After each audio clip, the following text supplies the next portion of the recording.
Hello students, আমি operating system ক্লাসে আপনাদের সঙ্গে বরাবরের মতো আছি ঐশ্বর্য পান্ডে। আজকে আমরা শুরু করব চ্যাপ্টার 5 প্রসেস শিডিউলিং।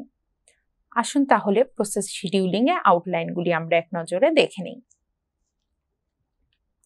প্রথমেই রয়েছে সিপিইউ শিডিউলিং।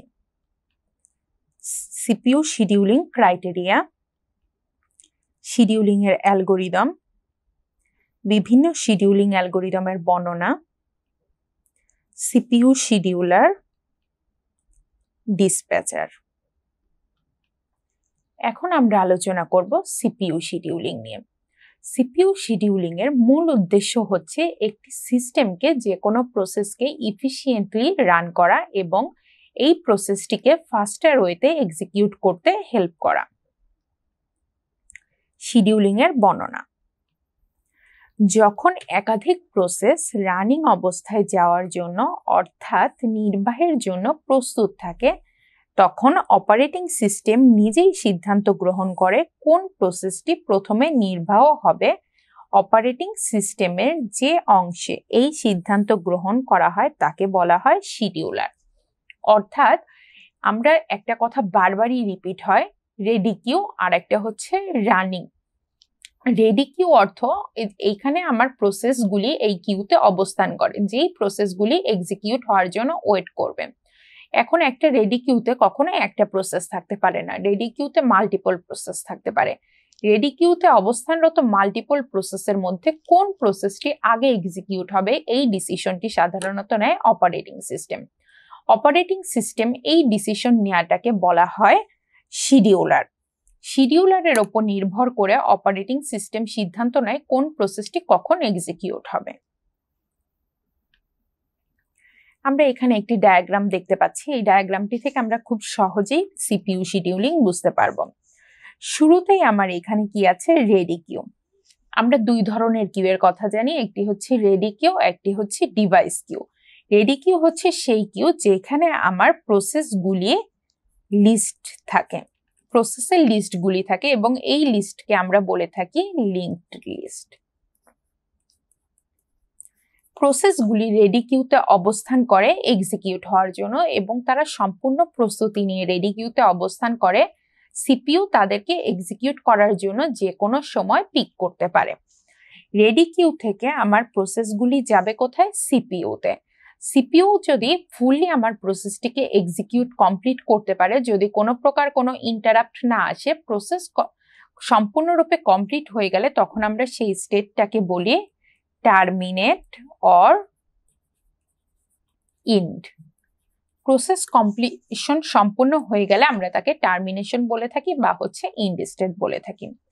কিন্তু এমন হতে পারে আমার প্রসেসটা রেডি কিউ থেকে সিপিইউ এ যাওয়ার পর কোনো ইনপুট আউটপুট রিকোয়েস্টের প্রয়োজন পড়ল।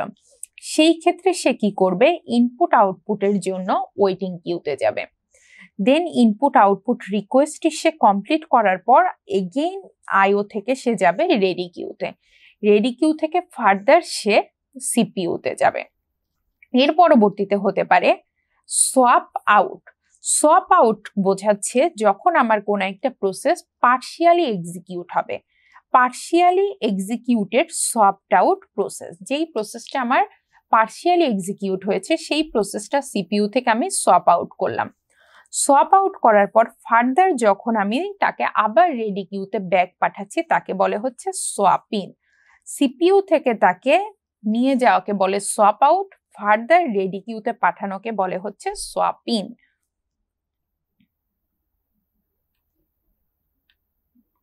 সিপিইউ শিডিউলিং প্রধানত দুই প্রকার।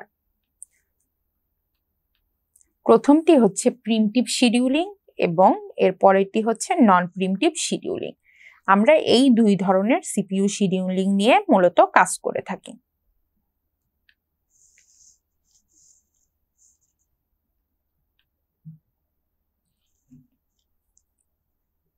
এখন আমরা প্রিমটিভ শিডিউলিং দেখব। যখন কোনো প্রসেস রানিং স্টেট থেকে রেডি স্টেটে অবস্থান করে অথবা ওয়েটিং স্টেট থেকে রেডি স্টেটে অবস্থান করে তখন তাকে প্রিমটিভ শিডিউলিং বলা হয় বা তখন সে প্রিমটিভ শিডিউলিং ব্যবহার করে। অর্থাৎ রেডি স্টেট আরেকটি হচ্ছে রানিং স্টেট। যখন একটি প্রসেস রেডি স্টেট থেকে রানিং স্টেটে অবস্থান করে, সিমিলারলি এই প্রসেসটিকে যখন আবার রেডি থেকে রানিং স্টেটে নিয়ে যাওয়া হয় তখন তাকে আমরা বলি হচ্ছে প্রিএমপ্টিভ শিডিউলিং। যখন রেডি থেকে তাকে আমি রানিং এ নিয়ে যাচ্ছি এই ঘটনাকে আমি বলছি হচ্ছে সোয়াপ আউট। যখন রানিং থেকে আবার পুনরায় তাকে আমি রেডি স্টেটে নিয়ে যাচ্ছি তাকে বলি হচ্ছে সোয়াপ ইন। এখন আমরা প্রিএমপ্টিভ শিডিউলিং এর সুবিধাগুলি এক নজরে দেখে নিই। যেহেতু একটি প্রক্রিয়া প্রসেসরকে একচেটিয়া এক্সিকিউট করতে পারে না, এটি একটি নির্ভরযোগ্য পদ্ধতি। প্রতিটি ঘটনা চলমান কাজে সমাপ্তিতে বাধা দেয়। প্রিএমপ্টিভ শিডিউলিং এর রেসপন্স টাইমের সুবিধা প্রদান করে থাকে। মাল্টি প্রোগ্রামিং এনভায়রনমেন্ট এই পদ্ধতিতে ব্যবহার করা বেশ সুবিধাজনক। এখন আমরা এক নজরে অসুবিধাগুলি আলোচনা করি। সীমিত কম্পিউটেশনাল রিসোর্স ব্যবহার করতে হবে, চলমান প্রক্রিয়া স্থগিত করা, কনটেক্সট পরিবর্তন করা এবং নতুন ইনকামিং প্রক্রিয়া পাঠানোর সময় অধিক লাগে। নিম্ন প্রায়োরিটি যুক্ত প্রসেসগুলি প্রক্রিয়ার জন্য অপেক্ষা করতে হবে যদি একই সময়ে একাধিক প্রায়োরিটি যুক্ত প্রসেস চলে আসে। এখন আমরা নন প্রিএমপ্টিভ শিডিউলিং এক নজরে দেখে নিই। নন প্রিএমপ্টিভ শিডিউলিং হচ্ছে এমন এক ধরনের শিডিউলিং যেখানে আমি কোনো একটি প্রসেসকে যদি কোনো রিসোর্স একবার অ্যালোকেট করে দেই, ওই প্রসেসটি এক্সিকিউট না হওয়া পর্যন্ত অর্থাৎ ওই প্রসেসটি কমপ্লিট না হওয়া পর্যন্ত তার কাছ থেকে আমি কোনো রিসোর্স ডিঅ্যালোকেট করতে পারবো না। এই ক্ষেত্রে আমার হতে পারে প্রসেসটি হয় কমপ্লিট হতে পারে বা প্রসেসটি যেতে পারে যে কোনো ওয়েটিং স্টেটে। এই দুইটি ইভেন্টই সম্ভব, আইদার আমার প্রসেসটি টার্মিনেট হবে না হলে আমার প্রসেসটি ওয়েটিং স্টেটে যাবে। এই দুইটি ঘটনা ছাড়া আমি প্রসেসের কাছ থেকে কখনোই কোনো রিসোর্স ডিঅ্যালোকেট করতে পারবো না একবার ওই প্রসেসটিকে কোনো একটা রিসোর্স বরাদ্দ করা হয়ে গেলে। এই নন প্রিএমপ্টিভ শিডিউলিং এমন এক ধরনের শিডিউলিং যেখানে কোনো একটি প্রসেসকে আমি কোনো প্রায়োরিটির বেসিসেও হায়ার প্রায়োরিটির কোনো প্রসেসও যদি আসে তার জন্য আমি কখনোই জায়গা ছেড়ে দিব না। সম্পূর্ণ প্রসেসটি কমপ্লিট না হওয়া পর্যন্ত সিপিইউ অন্য কোনো প্রসেসকে এক্সিকিউট করতে পারবে না। তাহলে এবার আমরা বইয়ের ভাষায় দেখে নেই নন প্রিএমপ্টিভ শিডিউলিং বলতে কি বোঝায়। নন প্রিএমপ্টিভ শিডিউলিং ব্যবহার করা হয় যখন একটি প্রসেস শেষ করা হয় বা কোনো প্রসেসের রানিং স্টেট থেকে ওয়েটিং স্টেটে চলে যায়। এই শিডিউলিং এর ক্ষেত্রে একবার প্রসেসকে রিসোর্স সিপিইউ সাইকেলের জন্য বরাদ্দ করা হলে প্রসেসটি সিপিইউকে ধরে রাখে যতক্ষণ না পর্যন্ত সমাপ্ত হয় বা ওয়েটিং স্টেটে পৌঁছায়। তাহলে সিপিইউ কি করবে, এই প্রসেসটা কি করবে, এই সিপিইউটাকে ধরে রাখবে সমাপ্ত না হওয়া পর্যন্ত বা ওয়েটিং স্টেটে না পৌঁছানো পর্যন্ত। নন প্রিএমপ্টিভ শিডিউলিং এক্সিকিউশনের মাঝখানে সিপিইউ চলমান একটি প্রসেসকে বাধা দেয় না। কোনো প্রকার ইন্টারাপ্ট আসলেও আমার প্রসেস এক্সিকিউশনে কোনো বাধা পড়বে না। সময় সম্পূর্ণ না হওয়া পর্যন্ত অপেক্ষা করে তারপর অন্য একটি প্রক্রিয়া বরাদ্দ করতে পারে। যখন আমার কম্পাইলেশন টাইম শেষ হয়ে যাবে তখন আমি নতুন প্রসেসকে অ্যালোকেট করে দিতে পারবো। তাহলে এই নন প্রিএমপ্টিভ শিডিউলিং এ কি কি সুবিধা রয়েছে দেখে নেওয়া যাক। এটি ন্যূনতম শিডিউলিং রয়েছে, এটি খুব সহজ পদ্ধতি, কম কম্পিউটেশনাল রিসোর্স ব্যবহার করা হয়, এর মধ্যে উচ্চ থ্রুপুটের হার রয়েছে। থ্রুপুট বলতে বোঝাচ্ছে একক সময়ে সিপিইউ ঠিক কতগুলি প্রসেস এক্সিকিউট করতে পারে। এখন আমরা অসুবিধাগুলি দেখে নেই। এটি রিয়েল টাইম এবং প্রায়োরিটি শিডিউলিং জটিল করে তুলতে পারে। ত্রুটিগুলোর কারণে একটি কম্পিউটারে প্রসেসিং এর গতি কমে যেতে পারে। প্রসেসরগুলোর রেসপন্স টাইম খুবই কম।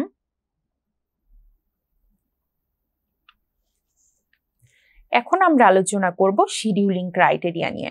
যে কোনো শিডিউলিং অ্যালগোরিদমে বিভিন্ন ধরনের ক্রাইটেরিয়া থাকতে পারে। আমরা এই কমন ক্রাইটেরিয়াগুলি এখন আলোচনা করব। প্রথমটি হচ্ছে রেসপন্স টাইম। রেসপন্স টাইম হলো রেসপন্ডিং শুরু করার জন্য প্রয়োজনীয় সময়। প্রত্যেকটা ইউজার এর রেসপন্স টাইম যত কম হয় তত ভালো, এবং ইন্টারঅ্যাক্টিভ ইউজারদের সংখ্যা বাড়ানো প্রয়োজন। আমার যে কোনো প্রসেস অ্যারাইভ হওয়ার পর প্রসেসটির রেসপন্স টাইম যত কম হবে আমার এক্সিকিউশন তত বেশি ফাস্টার হবে, এবং ইন্টারঅ্যাক্টিভ ইউজার যত বেশি থাকবে তত আমার কাজের গতি বৃদ্ধি পাবে। Waiting time. ওয়েটিং টাইম কোনো নির্দিষ্ট জব রেডি কিউতে যে পরিমাণ সময় নষ্ট করে তাকে ওয়েটিং টাইম বলে। আমার প্রসেসটি এক্সিকিউট হওয়ার জন্য রেডি কিউতে যতক্ষণ অপেক্ষা করতে হয় ওই টাইমটাই হচ্ছে আমার ওয়েটিং টাইম। ওয়েটিং টাইম যত কম হবে অ্যালগোরিদম তত ভালো হবে। এরপরে রয়েছে টার্ন অ্যারাউন্ড টাইম। কোনো জব সাবমিশন থেকে শুরু করে কমপ্লিশন টাইম পর্যন্ত যেই সময় প্রয়োজন হয় ওই সময়টাকেই বলা হয় টার্ন অ্যারাউন্ড টাইম। ভালো অ্যালগোরিদমের টার্ন অ্যারাউন্ড টাইম কমানো প্রয়োজন। যথাক্রমে waiting time, response time, turn around time উভয় আমার যত কম থাকবে তত বেশি আমার অ্যালগোরিদমটি ভালো হবে। এরপরে রয়েছে থ্রুপুট। একক সময়ে নির্বাহ করা জবের সংখ্যা হচ্ছে থ্রুপুট। প্রতি ইউনিট সময়ে জব নির্বাহের সংখ্যা যত বেশি হবে সেই শিডিউলিং অ্যালগোরিদম তত ভালো হবে। এরপরে রয়েছে ফেয়ারনেস। প্রত্যেক প্রসেস যাতে তার প্রাপ্যতা অনুসারে সিপিইউকে ব্যবহার করতে পারে সেই ব্যবস্থা গ্রহণ। Enforcing priorities. উচ্চতর প্রায়োরিটি সম্পন্ন প্রসেসকে সবার আগে সুযোগ দেওয়া। Balancing resource. ব্যালেন্সিং রিসোর্স হচ্ছে সিস্টেমের সকল রিসোর্সগুলি যত সম্ভব বিজি রাখা। এছাড়া আরো অনেক ক্রাইটেরিয়া রয়েছে, যেমন ডেডলাইন্স। ডেডলাইন বলতে বোঝাচ্ছে ম্যাক্সিমাইজ ডেডলাইন মিট, অর্থাৎ আমার যে কোনো একটা প্রসেস কমপ্লিট হওয়ার জন্য যেই সময়টা থাকে ওই সময়ের মধ্যে প্রসেসটা কমপ্লিট করে ফেলাম। Predictability. Same cost and time uses no matter when process is run. যখনই আমি প্রসেসটাকে রান করি না কেন সবসময় যেন আমার সেম কস্ট থাকে, এটার যেন কোনো পরিবর্তন না হয়। Overhead minimize the time processor busy executing operating system. টাইমটাকে মিনিমাইজ করতে হবে প্রসেসর বিজি থাকার। এই ক্রাইটেরিয়াগুলি যে কোনো সিপিইউ শিডিউলিং অ্যালগোরিদমে থাকে। যে কোনো সিপিইউ শিডিউলিং এর জন্য বিভিন্ন ধরনের অ্যালগোরিদম রয়েছে, যে অ্যালগোরিদমগুলির ওপর বেস করে সিপিইউ শিডিউলিং করা হয়। এই অ্যালগোরিদমগুলি হচ্ছে একটি FCFS, আমরা যাকে বলে থাকি first come first serve. SJF, shortest job first. Priority scheduling, round robin scheduling, multi level queue scheduling, multi level feedback scheduling. এই শিডিউলিংগুলির মধ্যে রাউন্ড রবিন শিডিউলিং যেটা হচ্ছে আমাদের প্রিমটিভ শিডিউলিং। এছাড়া FCFS এটা আমাদের নন প্রিমটিভ শিডিউলিং।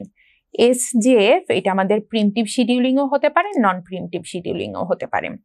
এই বিভিন্ন ধরনের অ্যালগোরিদমগুলি প্রসেসের ধরনের ওপর নির্ভর করে অ্যাপ্লাই করা হয়ে থাকে।